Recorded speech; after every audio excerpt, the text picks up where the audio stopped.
اب رمضان المبارک آ رہا ہے، مومن بندے شوق سے، محبت سے روزے رکھتے ہیں، راتوں کو تراویح ادا کرتے ہیں، قرآن مقدس خوب پڑھتے ہیں، خوب سنتے ہیں۔ لیکن بعض بندے ایسے بھی ہیں جو قرآن کو پڑھتے ہی نہیں، بعض پڑھتے ہیں لیکن پڑھنے میں جی نہیں لگتا، طبیعت اس کی طرف مائل نہیں ہوتی، جی اگتا جاتا ہے اور یوں وہ قرآن مقدس کو چھوڑ جاتا ہے۔ تو آج یہی بتاؤں گا کہ قرآن مقدس پڑھنے میں ہماری طبیعت کیسے لگے، جی کیسے لگے، کیسے شوق اور محبت بڑھے۔ تو ان حقیقت، فضیلت اور ان انعامات کو ذہن میں رکھ کر کے پڑھیں۔ کنز العمال میں ایک روایت ہے جس کا مفہوم ہے، آقا مدنی جناب محمد الرسول اللہ صلی اللہ علیہ وسلم حضرت معاذ بن جبل رضی اللہ تعالی عنہ سے فرما رہے ہیں کہ اے میرے پیارے معاذ، اگر تم خوش نصیبوں کی زندگی، بہترین زندگی، چکا چک زندگی، شہیدوں کی موت، قیامت کے دن نجات، خوف کے دن امن، سکون، اندھیروں کے دن نور، لائٹ، گرمی کے دن سایہ، پیاسے کے دن سیرابی، ترازو کی بے وزنی کے دن ترازو کا وزن، اور کافروں کی گمراہی کے دن ہدایت، یہ تمام کی تمام نعمتیں اے معاذ اگر تم حاصل کرنا چاہتے ہو تو قرآن مقدس کی طالب علمی اختیار کرو، اس کا اسٹوڈنٹس بن جاؤ، اس کا چٹیا بن جاؤ، خوب پڑھو، خوب پڑھاؤ، خوب سمجھو، خوب سمجھاؤ، خوب سیکھو، خوب سکھاؤ، لوگوں تک احکامات پہنچاؤ۔ اگر یہ کام تم نے کر لیا تو یہ تمام کی تمام نعمتیں تم کو گھر بیٹھے ملتی رہیں گی، کیونکہ قرآن ذکر الہی ہے۔ جب بندہ اللہ کا ذکر کرتا ہے، اللہ اس کا ذکر کرتا ہے، اس کی مشکلوں کو حل کرتا ہے۔ شیطان کو بھگانے کا، ہٹانے کا کارگر نسخہ ہے، ترازو کے وزن کا سب سے بڑا ذریعہ ہے۔ اس روایت سے معلوم ہوا کہ یہ تمام انعامات قرآن مقدس کے پڑھنے سے ملا کرتا ہے۔ میں تو کہتا ہوں کہ اپنی زندگی کی پونجی اسی کی طالب علمی اختیار کرنے میں، اسی کے چٹیا بننے میں خرچ کرو، لگاؤ، تاکہ زندگی کی شام قرآن مقدس کے پڑھنے پڑھانے میں ہو جائے اور ہمارا دم ٹوٹے تو قرآن پڑھتے پڑھتے ٹوٹ جائے۔ اب قرآن مقدس کی چند آیتیں سنو۔ پہلی آیت قُلْ هُوَ لِلَّذِينَ آمَنُوا هُدًى وَشِفَاءٌ۔ دوسری آیت وَنُنَزِّلُ مِنَ الْقُرْآنِ مَا هُوَ شِفَاءٌ وَرَحْمَةٌ لِّلْمُؤْمِنِينَ۔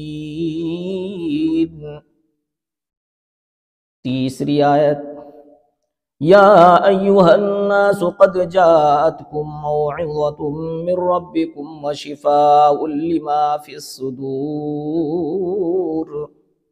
وہدی ورحمۃ للمؤمنین۔ چوتھی آیت مصدقا لما بین یدیہ وہدی وبشریٰ للمؤمنین۔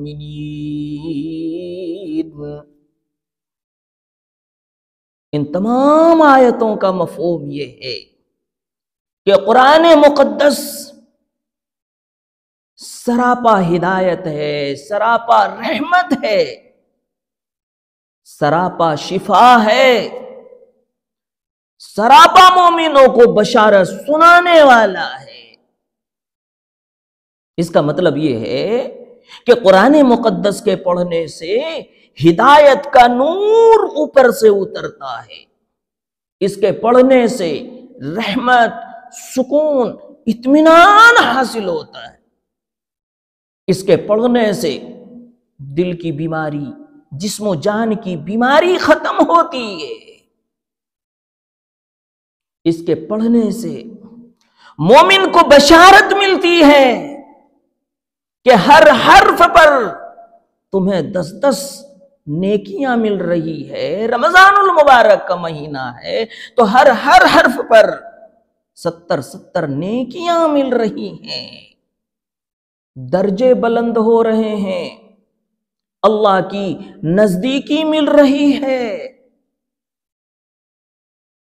اس قرآن کے پڑھنے سے سکینہ نازل ہوتا ہے، گھروں میں برکت آتی ہے، گھر نورانی ہو جاتا ہے۔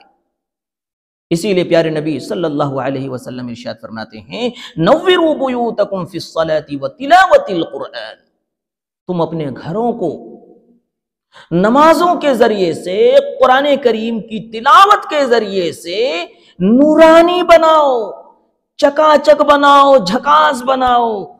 جس طرح ظاہری لائٹ سے، ٹیوب لائٹ سے، روشنی سے ظاہری گھر کو چکا چک بناتے ہو، اگر روحانی طور پر گھر کو چکا چک بنانا چاہتے ہو تو قرآن پڑھو۔ قرآن پڑھنے سے قرآن اپنے پڑھنے والی کی سفارش کرے گا، اسے جنت دلوائے گا، اس کی مغفرت کرائے گا، اس کے ماں باپ کے سر پر تاج پہنوائے گا۔ قرآن مقدس کے پڑھنے سے عذاب قبر نہیں آئے گا۔ یہ تمام کی تمام فضیلتیں قرآن مقدس کے پڑھنے سے ہے۔ ایک شخص قرآن پڑھتا ہے، اسے دعا کرنے کی فرصت نہیں ملتی ہے، پیارے نبی فرماتے ہیں کہ اسے سب دعا کرنے والوں سے زیادہ دیا جائے گا، بہتر دیا جائے گا۔ اس لیے میرے بھائی، میرے بزرگوں، دوستوں، جس کی طبیعت نہیں لگتی قرآن پڑھنے میں، جی نہیں لگتا ہے پڑھنے میں، یا جنہوں نے کچھ جانا ہی نہیں قرآن کے بارے میں، تو ان تمام نعمتوں کو، ان تمام انعامات کو، ان تمام بشارت کو ذہن میں رکھ کر کے پڑھیں، انشاءاللہ آپ کو پڑھنے میں طبیعت لگے گی۔ اور یاد رکھو، جس طرح ماں باپ کا حق بچوں پر ہوتا ہے، اسی طریقے سے قرآن کا حق ہم پر ہے۔ اگر ہم قرآن مقدس پڑھیں گے تو قرآن کا حق ادا ہوگا، جب قرآن کا حق ادا ہوگا تو دونوں جہان میں ہمیں کامیابی ملے گی۔ مدارج النبوت میں ایک عجیب بات لکھی ہے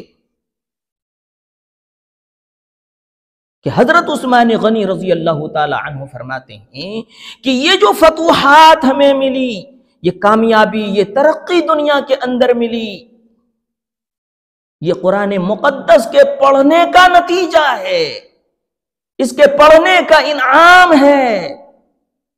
تو انشاءاللہ ہم بھی قرآن مقدس کو دل سے پڑھا کریں، چاہت سے پڑھا کریں، اور یوں سمجھیں کہ ہم اللہ سے بات کر رہے ہیں۔ اللہ تعالی ہم سب کو قرآن مقدس کو خوب سے خوب پڑھنے کی